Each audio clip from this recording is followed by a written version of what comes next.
지금 얼마예요? 5,739만. 안녕하세요, 이지상입니다. 잠시만요.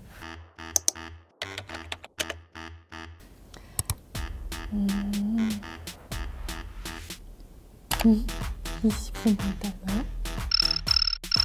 금보다 비트코인 1년 새 850% 급등. 비트코인 추락만 남았다. 최악의 버블 vs 1억 원 간다. 비트코인 누구 말이 맞나? 홍상지 기자가 2013년 12월에 제가 2013년 11월 비트코인은 무엇? 이런 기사를 썼었더라고요. 내가! 홍상지 기자는 실제로 8년 전에 13,000원을 주고 비트코인을 조금 샀는데 지금 50만 원이 넘었대요. 왜 13,000원 샀을까? 50만 원이면 이게 왜 갑자기 왜 지금 이렇게 난리인가 궁금하시죠? 진짜 제가 솔직하게 드리고 싶은 말은 돈을 못 벌어서 재테크를 못한 게 후회돼서 아니에요. 이 재화, 화폐라는 개념 자체가 바뀌고 있고 패러다임이 바뀌는 과도기인데 내가 이 공부를 안 하고 있었던 건 아닌가. 그래서 내가 아무것도 모르는데 사람들 얘기만 듣고 돈 넣어! 이건 도박이랑 다를 게 하나도 없어요. 비트코인을 투자의 수단만으로 볼 것이냐 라고 하기에는 아직 논란이 너무 많고 위험성도 굉장히 높거든요. 지금 누구 말을 듣고 하는 게 아니라 내가 이게 뭔지를 정확히 알고 공부하는 게 중요하다 라고 생각합니다. 그래서 오늘은 이게 내가 잘 알아야 하는 분야인지 아닌지를 한번 살펴보겠다라는 마음으로 영상을 보시길 권해드립니다. 끝까지 보세요! 여러분, 게임머니, 싸이월드 도토리 써보신 적 있죠? 그런 것처럼 가상화폐는 사실 우리 실생활에 어디에서나 보실 수 있습니다. 근데 이 얘기를 할 때 비트코인도 뭐 가상화폐라고 얘기하시는 분도 있고 암호화폐라고 얘기하시는 분도 있고 디지털 화폐라고 얘기하시는 분들도 있어요. 그래서 분류를 하자면 암호화폐, 가상화폐, CBDC도 되게 중요한데 이거는 다음에 할 거예요. 이걸 통칭하는 좀 더 넓은 개념이 디지털 화폐다라고 보시면 됩니다. 이 화폐 자체가 종이나 동전처럼 오프라인 물성이 있는 게 아니다라는 거에 집중이 돼 있으면 그걸 가상화폐라고 부를 수도 있는 거고 이게 블록체인 기술을 이용했다라는 특징을 이제 부각시키면 암호화폐가 되는 거고 아니면 뭐 네이버페이나 카카오페이처럼 디지털을 통해서 거래를 하는 거에 집중을 했다. 라고 보면 디지털 화폐라고 표현을 할 수도 있습니다. 그래서 그 중에서 오늘은 1세대 코인이기도 하고 그나마 가장 안전자산이라고 평가받는 암호화폐 중에서 비트코인에 대한 이야기를 할 겁니다.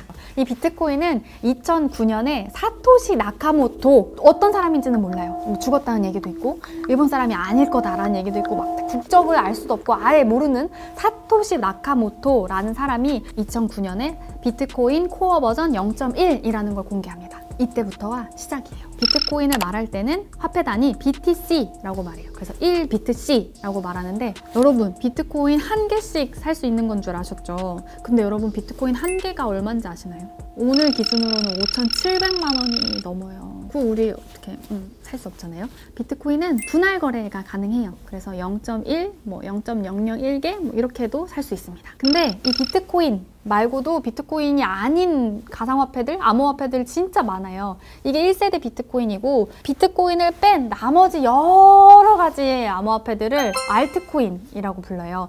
그리고 비트코인은 발행되는 개수가 아예 정해져 있어요. 기간은 100년. 지금까지 1,600만 개가 넘게 발행이 됐습니다. 이건 그 사토시 나카모토가 이제 만들 때 개수를 정한다라고 한 거죠. 개수가 정해져 있기 때문에 화폐의 기능을 한다라고 분석을 하시는 분들도 있어요. 왜냐하면 발행 개수가 정해져 있으니까 희소성이 있는 거다라고 보는 거죠. 그리고 비트코인을 발행하는 걸 채굴한다라고 표현을 하기도 하거든요. 응? 채굴?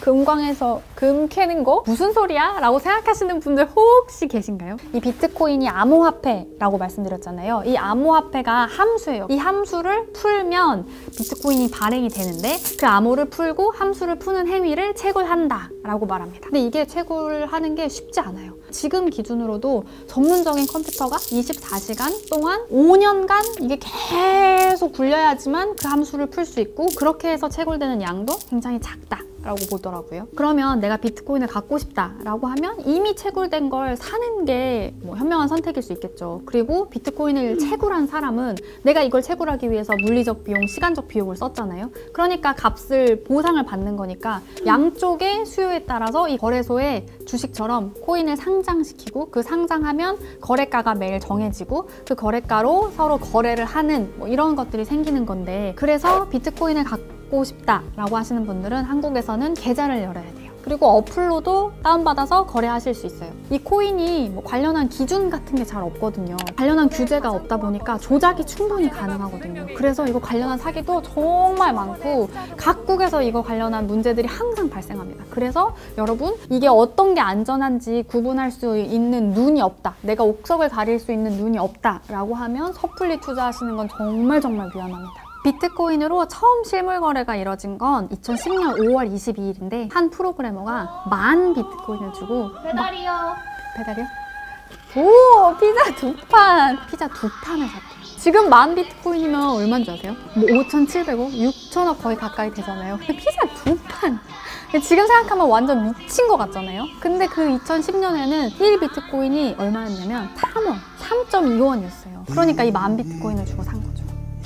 비트코인은 가상화폐라는 점에서 싸이월드 도토리랑 비슷합니다. 그런데 주인이 없는 게 달라요. 근데 지금은 돈을 보내려면 뭐 중앙은행이나 일반 은행, 카드사 같은 곳을 거쳐야 우리가 거래를 할 수 있잖아요. 그런데 이 비트코인은 중앙은행, 뭐 은행을 거치지 않고 사람들끼리, 사람 간 거래를 할 수 있다라는 게 특징입니다. 그걸 어떻게 하느냐라고 하면 이제 블록체인이라는 기술이 나오는 건데, 이 블록체인 기술의 핵심은 지금 세상 자체가 다 한 가지 권력에 굉장히 집중해 있는 거 아니냐라는 문제의식에서 나오는 겁니다. 이거는 절대 안 깨지는 거예요. 그래서 이 기술을 통해서 중앙 집권형 구조를 좀 탈피해보자 라는 거고, 사토시 나카모토가 만든 이 비트코인은 그 철학을 실현시키기 위한 도구였습니다. 블록체인은 이 네트워크에 참여하는 사람이 전자지갑, 그러니까 블록을 갖게 되고 여기에 모두의 거래 기록이 남는 거다라고 보시면 됩니다. 그래서 이 비트코인을 채굴한 사람이 A, B, C 3명 있다라고 하면 A가 거래한 기록이 B, C한테도 다 남아있어요. 뭔가 하나를 위조하고 싶으면 A 지갑, B 지갑, C 지갑을 다 위조해야 되는 거예요. 사실상 해킹이 굉장히 어려운 구조다라고 설명을 합니다. 사실 몇 년 전까지만 해도 비트코인을 이렇게 많은 사람들이 알고 중요하게 생각하고 믿는 분위기는 아니었어요. 우리나라만 해도 불과 한 3년 전에 장관이 비트코인은 돌덩이보다도 못한데 사람들이 이거를 사고 판다, 막을 수는 없지만 굉장히 위험한 일이다. 그래서 그때 막 가격이 떨어지기도 하고 그랬었거든요. 그런데 지금은 분위기가 바뀌고 이 가치를 믿는 사람들이 점점 늘어나고 있는 게 지금의 변화의 양상입니다. 그래서 요즘에 비트코인이 왜 제일 핫해졌냐라고 하면 일론 머스크 얘기 안 할 수가 없을 것 같아요. 일론 머스크가 클럽하우스에서 나 사실 비트코인 지지자야 라는 이야기를 했고, 그리고 실제로 며칠 뒤에 테슬라에서 우리 비트코인 1조 넘게 샀어, 15억 달러치 샀어 라는 이야기를 공시를 한 거예요. 그리고 앞으로 테슬라를 살 때 비트코인도 결제할 수 있게 하겠습니다 이런 발표를 하니까 비트코인이 완전 급등한 거죠. 전문가들은 물론 지금 비트코인에 대해 관심이 많아지고 급등세를 보이는 게 비트코인 자체에 대한 안전자산의 평가다라고 보는 사람들도 있지만, 일론 머스크 라는 사람에 대한 관심이 워낙 높기 때문에 이게 팬덤처럼 팬덤 이코노미라는 현상이라는 걸 간과하면 안 된다라는 이야기를 하거든요. 그래서 요즘에는 이 팬덤 이코노미라는 게 굉장히 주요한 사회 현상 중에 하나이기 때문에 이걸 항상 감안해야 한다라는 지적도 있습니다.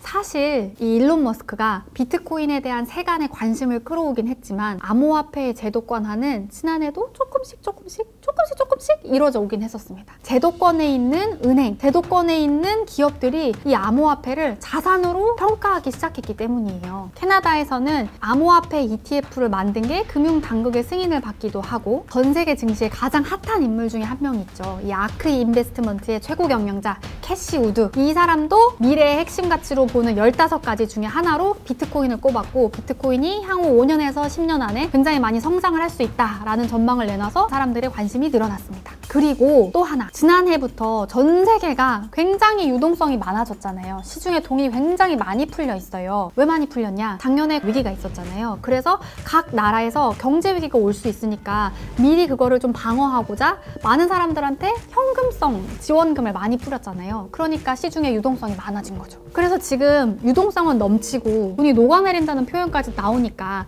투자할 곳을 찾아야 되는데 어디를 보지라고 찾다가 디지털 금이라고도 불리는데 이제 조금 안전자산으로 움직이는 모양새가 보이는 것 같은데 라고 하면서 비트코인을 투자하기 시작했다 라는 이야기도 있습니다.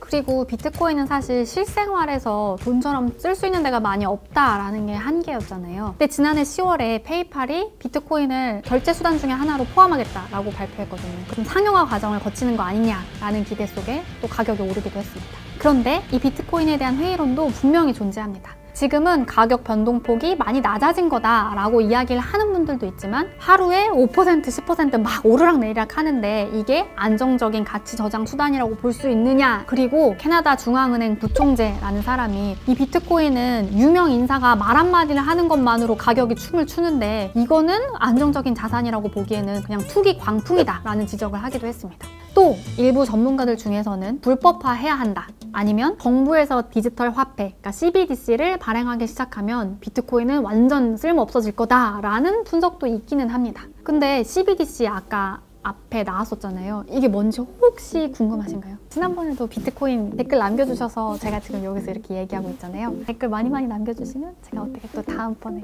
기회가 되면 해보도록 하겠습니다. 여러분, 제가 초심으로 돌아가서 한마디만 드리겠습니다. 좋아요, 구독, 알림 설정 부탁드리겠습니다.